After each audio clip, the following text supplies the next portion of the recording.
and Inspector General of Police,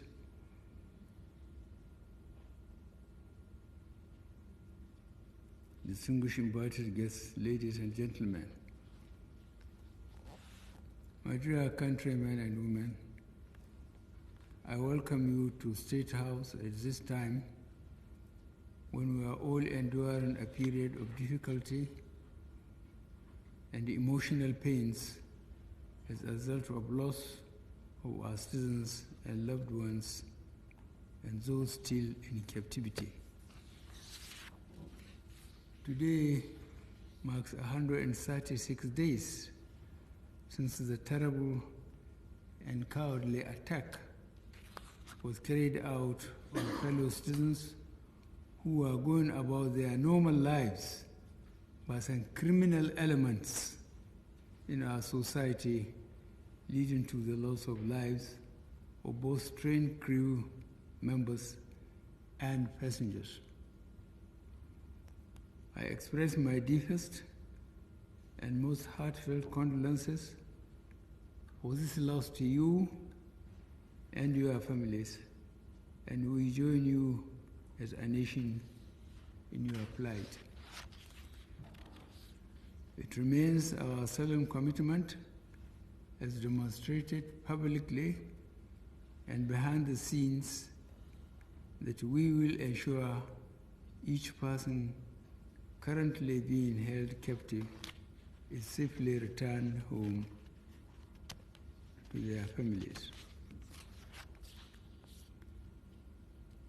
There have been several actions taken from the moment the incident occurred on the 28th of March by various government officials to not only ascertain the extent of fatality and damage caused by the actions of these terrorists, but also how to best bring succor to the affected families and ensure that such an occurrence never again takes place in our country.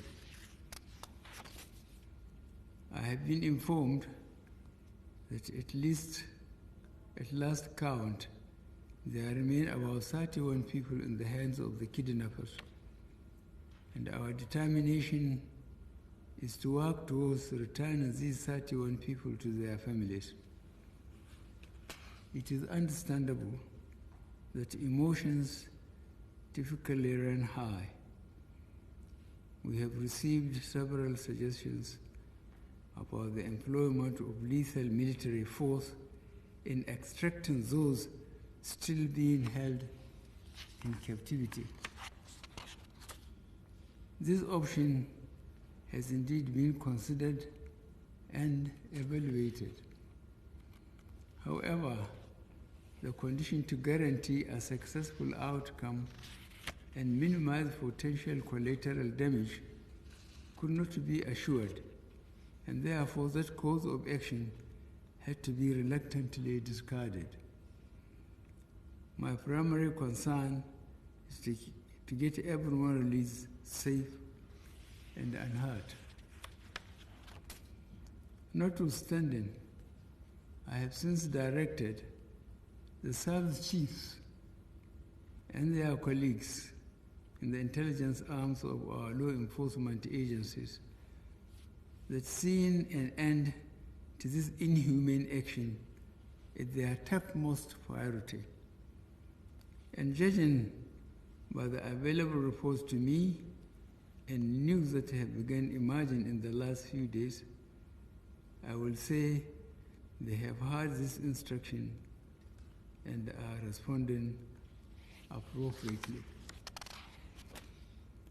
In the last couple of days, you must have heard about the number of terrorists neutralized by the military and number of these hostages freed. These efforts will not stop or reduce.